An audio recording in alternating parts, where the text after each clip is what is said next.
ഈ കുടുംബം പരസ്പരം കാണിക്കുന്ന സ്നേഹവും വിട്ടുവീഴ്ചയൊക്കെ എത്രയോ വലുതാ. അതിന്റെ എല്ലാത്തിന്റെയും അടിസ്ഥാനം നവീന. നവീന്റെ ജീവിതം എപ്പോഴും നല്ലതായിരിക്കണേ. ഒരു സങ്കടവും ഒരിക്കലും നൽകരുതേ. ഇത്രയും കാലത്തെ അനുഭവം എനിക്കുണ്ടല്ലോ. ഇനി അങ്ങനൊന്നും ഉണ്ടാവില്ലെന്ന് എന്റെ മമ്മിയോട് പറയാൻ എനിക്ക് ധൈര്യമായിട്ട് പറ്റും. താങ്ക് യു മോളെ. അല്ലെങ്കിലും ഈ നാടകങ്ങളൊന്നും ഇനി ആവർത്തിക്കേണ്ടി വരരുത്. കള്ളക്കളികൾക്ക് എപ്പോഴും വിജയിക്കാൻ പറ്റുമെന്ന് വരില്ല. Okay mummy. ആ പിന്നെ വേറൊരു കാര്യം കൂടി എനിക്ക് പറയാനുണ്ട്. അത് മമ്മി എനിക്ക് എങ്ങനെയാലും സാധിച്ചു തന്നേ പറ്റൂ. അതെന്താ ഇത്ര റിസ്ക് ഉള്ള ആഗ്രഹം? നവീൻ എന്റെ കഴുത്തിലല്ലോ താലി കെട്ടിയത്, ആ കൃഷ്ണയുടെ കഴുത്തിലല്ലേ. ചില സ്ഥലങ്ങളിൽ വിവാഹ വാർഷിക ദിവസം താലി വീണ്ടും കെട്ടുന്ന ഒരു ചടങ്ങുണ്ട്. അങ്ങനെ നവീൻ നാളെ എന്റെ കഴുത്തിൽ താലി കെട്ടുകയാണെങ്കിൽ എനിക്ക് മനസ്സറിഞ്ഞ് നവീന്റെ താലി സ്വീകരിക്കാലോ. അത് കൊള്ളാവുന്ന ഐഡിയാണ്. പക്ഷേ അവരിത്രയും വലിയ തറവാട്ടുകാരായതുകൊണ്ട് താലി അഴിച്ച് കെട്ടുന്നതൊക്കെ... മോളെ, അത് നടക്കാനായിട്ട് സാധ്യത കുറവാ. പകരം നമുക്ക് വേറൊരു കാര്യം ചെയ്യാം. നിങ്ങള് പരസ്പരം പൂമാല ഇട്ടോളൂ. അതും ഒരർത്ഥത്തിൽ വിവാഹം തന്നെയാണല്ലോ.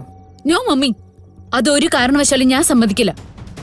വിവാഹ വാർഷിക ചടങ്ങ് നടക്കുമ്പോ നവീൻ എന്റെ കഴുത്തിൽ താലി കെട്ടിയിരിക്കണം. അത് നിർബന്ധം. അല്ലാതെ ഞാൻ സമ്മതിക്കില്ല. കണ്ടോ, ഒരു കാര്യം തീരുമാനിച്ചു, അപ്പൊ തന്നെ ശാഠ്യവും തുടങ്ങി. ഇനി ഇത് സാധിച്ചില്ലെങ്കിൽ അതിന്റെ പേരിൽ വലിയൊരു വഴക്കുണ്ടാക്കും. ആ വഴക്കുണ്ടാക്കുന്നത് ആ കളരിക്കലെ വീട്ടുകാരുടെ മുമ്പിലും. അതോടെ ഇതുവരെ പറഞ്ഞ എല്ലാം അവസാനിക്കും. ഇങ്ങനെ തന്നെ മോളെ ഇതുവരെ സംഭവിച്ചല്ല. ഓ എന്റെ മമ്മി, ഇങ്ങനെയൊക്കെ പറഞ്ഞു നീട്ടണ്ട. ഞാൻ എന്റെ ഉള്ളിലുള്ള ആഗ്രഹം പറഞ്ഞു എന്ന് മാത്രം. മമ്മി ഒന്ന് ട്രൈ ചെയ്ത് നോക്കൂ. പറ്റില്ലെങ്കിൽ ഞാനങ്ങ് സഹിച്ചാ പോരെ. ഓക്കെ, അങ്ങനെയുണ്ടെങ്കിൽ ഞാൻ ശ്രമിച്ചു നോക്കാം. മമ്മി ട്രൈ ചെയ്താൽ നടക്കും. കാരണം എന്താണെന്നറിയോ, സിത്താര ശ്രീനിവാസ് വിചാരിച്ച നടക്കാത്തതായിട്ട് ഒരു കാര്യമില്ല. അങ്ങനൊരു കാര്യം എനിക്കും അറിയില്ല. സിത്താര ശ്രീനിവാസിനെ ഒരുപാട് അങ്ങ് എടുത്തുയർത്തണ്ട. ഒരുപാട് മേളിന്ന് വീണാലേ എനിക്കത് താങ്ങാൻ പറ്റില്ല. ഒന്ന് പോ മമ്മി. അതെ മമ്മി, എന്റെ കയ്യിലുള്ള നെയിൽ പോളിഷ് ഒക്കെ ഒന്ന് ചേഞ്ച് ചെയ്യണം. Good night. ഗാഥ മാഡം പെട്ടെന്ന് പഴയ ആളായി അല്ലേ മാം? ഒരൊറ്റ മിനിറ്റ് കൊണ്ട് മാറാനുള്ള ഈ കഴിവ് അപാരമാണ്. ആ കഴിവ് തന്നെ എന്നെ വല്ലാണ്ട് പേടിപ്പിക്കുന്നത്.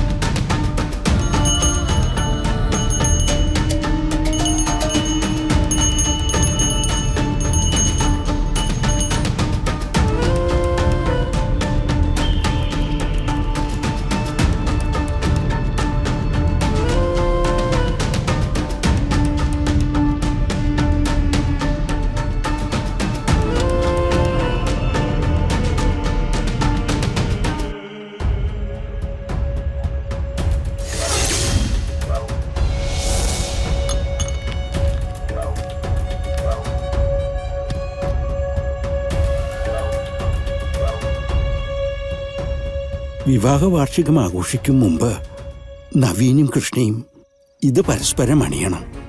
അതിനുശേഷം നാഗത്തിൻ്റെ അനുഗ്രഹം അവരുടെ ജീവിതത്തിൽ ഉറപ്പായി ഉണ്ടാവും. മറ്റു തടസ്സങ്ങളൊന്നും തന്നെ തൽക്കാലം കാഴ്ചയിലില്ല. അങ്ങനെയൊന്നുണ്ടെങ്കിൽ നമുക്കത് പരിഹരിക്കാനും പറ്റും. എല്ലാം ഒന്ന് തെളിഞ്ഞു വന്നതിന് ശേഷം നവീനെയും കൃഷ്ണയും നാഗക്ഷേത്രത്തിൽ ഒരു ദിവസം ഉപവാസം എടുപ്പിക്കണം. എന്താ തിരുമേനി? പൂജാവിധികളൊക്കെ നല്ലത് തന്നെയാ. അതിനൊപ്പം വേണ്ടത് കളങ്കമില്ലാത്ത പ്രാർത്ഥനയാ. അതുണ്ടെങ്കിൽ പിന്നെ എല്ലാം ഉത്തമമായി ഭവിക്കും. എല്ലാം നന്നായി വരും.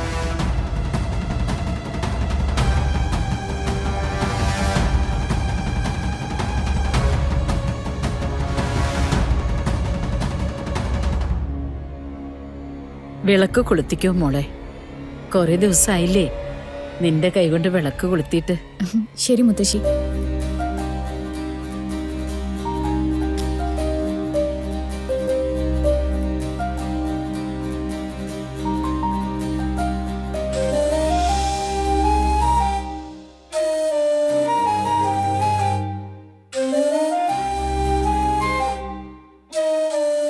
മനസ്സറിഞ്ഞ് തൊഴുതോളൂ.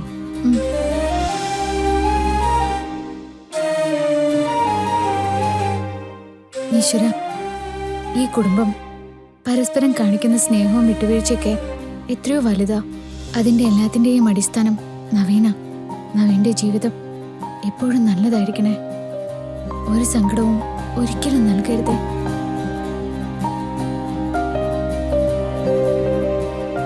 ജയിലിൽ കിടക്കുന്നതിന്റെ അച്ഛൻ എത്ര വേദനിക്കുന്നുണ്ടാവും. അച്ഛന്റെ മനസ്സിന് സമാധാനം കൊടുക്കണേ. അച്ഛൻ പുറത്തിറങ്ങണം. അതിനുള്ള അനുഗ്രഹം നീ എനിക്ക് തരണേ ഭഗവാനെ.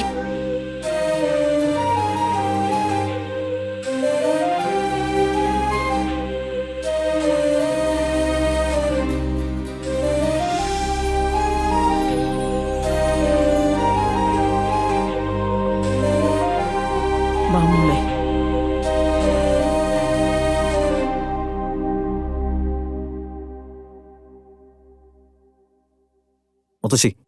മുത്തശ്ശി എന്താ അങ്ങോട്ടേക്ക് വരാത്തെ?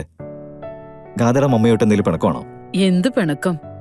വെറുതെ ഓരോന്നും പറയാതെ. ഞാൻ പറഞ്ഞില്ലേ എനിക്ക് കാലിന് സുഖമില്ലാന്ന്. കാലിന് സുഖമില്ലെങ്കിൽ അധികം നടക്കൊന്നും വേണ്ട മുത്തശ്ശി. മുത്തശ്ശി ഒരിടത്ത് ഇരുന്നാ മതി, ഞാൻ നോക്കിക്കോളാം. അതല്ല, ഇനിയിപ്പോ എല്ലാം ചുറ്റി നടന്ന് കണ്ടേ പറ്റുന്നാണെങ്കിൽ തോളിലെടുത്തോണ്ട് നടക്കാൻ ഞാനുണ്ടല്ലോ. ഒന്ന് പോടാ. ഇനി ഈ പ്രായത്തില് നിന്റെ തോളിൽ കയറാഞ്ഞിട്ടാ. അല്ല സുമിത്രേ, ഇറങ്ങാറായോ? ഇല്ലമ്മേ, പതുക്കെ ഇറങ്ങിയാ മതി. നവീൻ, എന്റെ കൂടെ ഒന്ന് വന്നേ. കുറച്ച് സാധനങ്ങൾ കൂടി എടുത്തു വെക്കാനുണ്ട്. അപ്പോ മുത്തശ്ശിയുടെ തീരുമാനത്തിന് മാറ്റമൊന്നുമില്ലല്ലോ? ഞാൻ വരുന്നില്ല മോനെ. അതൊക്കെ, പക്ഷെ ഗാഥയുമായി സംസാരിച്ചിട്ട് കുറച്ചു കഴിഞ്ഞിട്ട് ഞാൻ എന്റെ തീരുമാനം മാറ്റി ഞാനും വരുന്നുണ്ടെന്ന് പറയോ? നീ ചെല്ലടാ. വാ മോനെ. ഇവിടെ വന്നിരിക്കും മോളെ. മോളെ, മുത്തശ്ശി ഇവിടെ ഇരുന്ന് പ്രാർത്ഥിക്കും. ഈ ചടങ്ങില് മുഴുവൻ നവീന്റെ കൂടെ മോളുണ്ടാവണം. ഉം.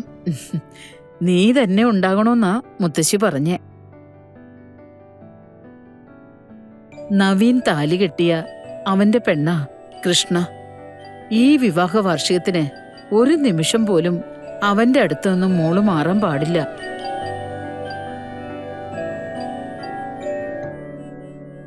അത് ഞാനും നന്ദനും നിന്റെ അമ്മയും ദുബായും മോളിക്കുട്ടിയും എല്ലാവരും ആഗ്രഹിക്കുന്ന കാര്യമാ.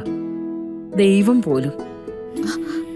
മുത്തശ്ശി, നവീനോട് നീ കാണിക്കുന്ന ഈ സ്നേഹം ആത്മാർത്ഥമാണെങ്കിൽ, അവന് നിന്നോടുള്ള ഇഷ്ടം നിന്റെ മനസ്സിൽ തട്ടിയിട്ടുണ്ടെങ്കിൽ നീ അത് ചെയ്യും. ഈ മുത്തശ്ശിക്ക് ഉറപ്പാ.